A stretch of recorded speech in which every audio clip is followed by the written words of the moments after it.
And here we are, we're back. Animal facts, go! This show taught me so much. Like, did you know that Yeti crabs smell bad? As much as I love this show, I am so glad I'm not a marine animal. I feel like there aren't that many good smells down there. Fish.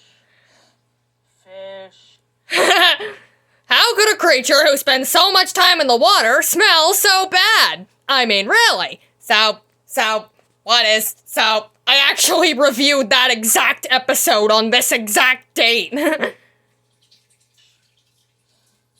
farts. Anyway, I wish you could turn on smell-o-vision for this next part. Oh, that's not sponsored. I just want to let you know that it's not sponsored on this video. I just wanted to let you know that. The joke about fish farts? The brand allowed that? That's cool as fuck, actually. So as I was saying, Dr. Shellington and Professor Inkling always come through with the most animal facts. And Shellington is a god. That's going to be a forever fact in my head, and you can't change that. And other than Shellington leaving HQ more, I really struggled to see how their roles on the team differed, but the books actually offer a lot of clarity on that, and that is the next section, so... Oh, is it that Shellington is god? Hold on to your seahorses, because we still have to talk about Dashi. Dashi, formerly known as Saucy in earlier editions of the books. Saucy dog? That sounds like a terrible name. It's still a mystery to me. She is somehow both the chillest member of the team and the one with the most jobs. And I ship her and Shellington. I thought she was the photographer of the group, which is not only a full-time job because they need those photos for research, and she also is ambitious as hell, wanting one of her photos to end up on the cover of National Geographic, but she's also a programmer. She has to teach all these old fucks how to use a computer. Modern age be like. Bless her heart. All of that being said, I feel like I've seen more emotional range from the other characters, so I hate to say it, because she is only one of two girl characters, but at first I completely overlooked her. I know a thing or two about books, and that's a book. Potter Puppet Pals, I didn't think I'd see that. The listing description for this book set really captures the vibe. It reads, combining the How does Shellington need help on that cover? Like, he's God, he can handle it. And he can be God when he wants to be. Most of the time he's just too lazy. It's an appeal of Hello Kitty with the intrepid spirit of Jacques Cousteau. Of course, Hello Kitty. Hello Kitty's everywhere. The Octonauts will entertain and delight children, while adults will appreciate the stylish design and subversive humor. And it turns out they were right. Octonauts is probably one of the most popular shows, even to adults. I'm so glad someone else mentioned Hello Kitty, because I was thinking it the entire time. Of course you were! Hello Kitty's everywhere! Get out of my face! In the books, Professor Inkling is seen as more of a leader. Some of what he says is total gibberish, and the vibe is way more science fiction than the show, which obviously leans into facts. Actually, the books are barely educational at all. The last one talks about coral reefs, but I would argue they have way more magic. And the art and how it's used is what fully transports us. So you see, we have north, next page, east, south, Oh! west. They did it like that? Oh, man! The movement of this makes it feel like we're going on a journey with them. It also utilizes 2 pages of art very well. There are blurbs about each of the characters on the last page, and it explains what Professor Inkling does better than the show ever could. He is the founder of the Octonauts, but he doesn't go on missions often because of his delicate big brain.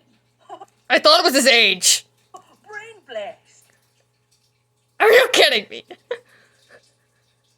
At this point, actually, Inkling is nowhere to be found on iShy. He just doesn't do anything at this point. So we might as well go to the conclusion that he died. I'm sorry. He probably didn't. He's probably still here.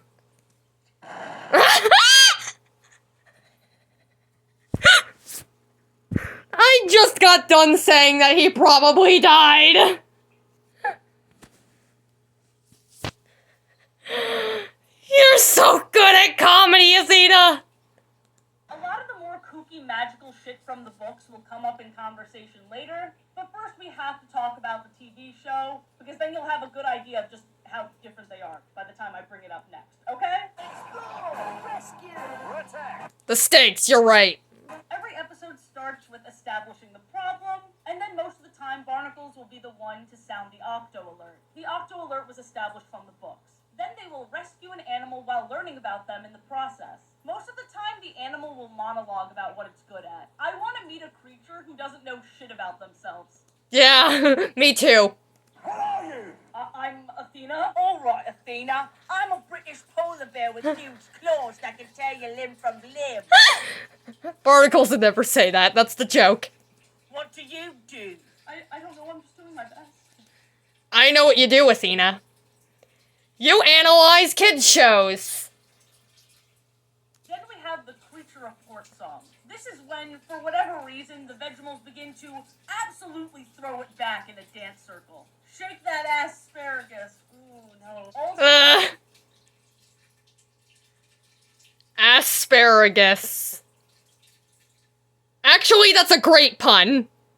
so we recap what we've learned. The song is always the same, and yet I've never skipped it. I love everything about it. I love how janky the rhymes are sometimes, the unnecessary dance circle, and the actual footage of the animals in our world, which is always such a jump scare from the cartoony style. Here are some other fun observations. Peso the medic, for a good long while, was only seen giving out bandages. All you need is a band-aid and you'll be good as new. I have cancer. He's not gonna make it. I'm right here. I can hear you. But That's not what I expected the joke to be. I just kind of expected, oh, you have cancer? You need a bandage.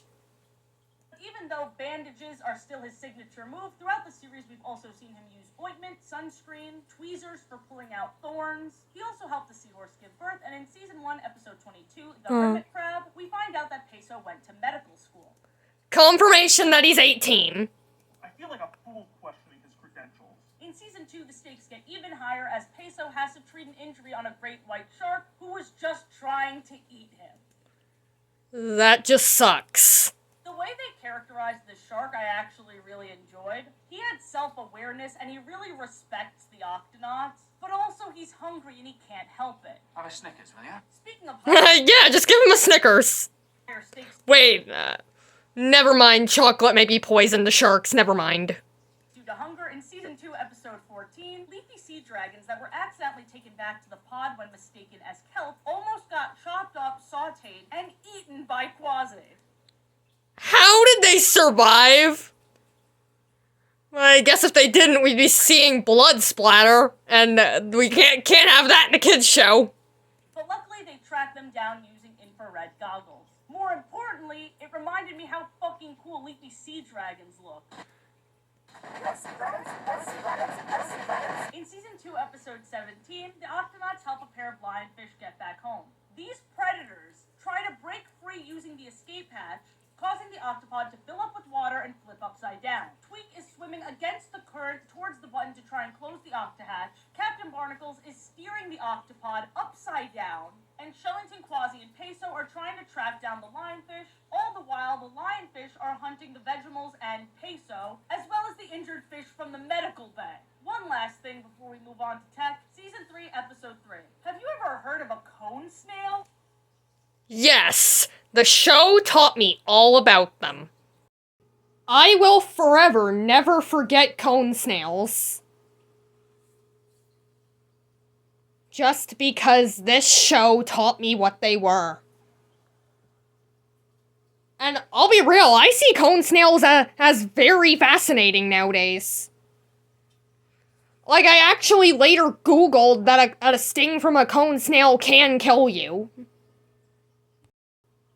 In this case, I hope she mentions how they almost died there, but I guess we'll figure out in part 3.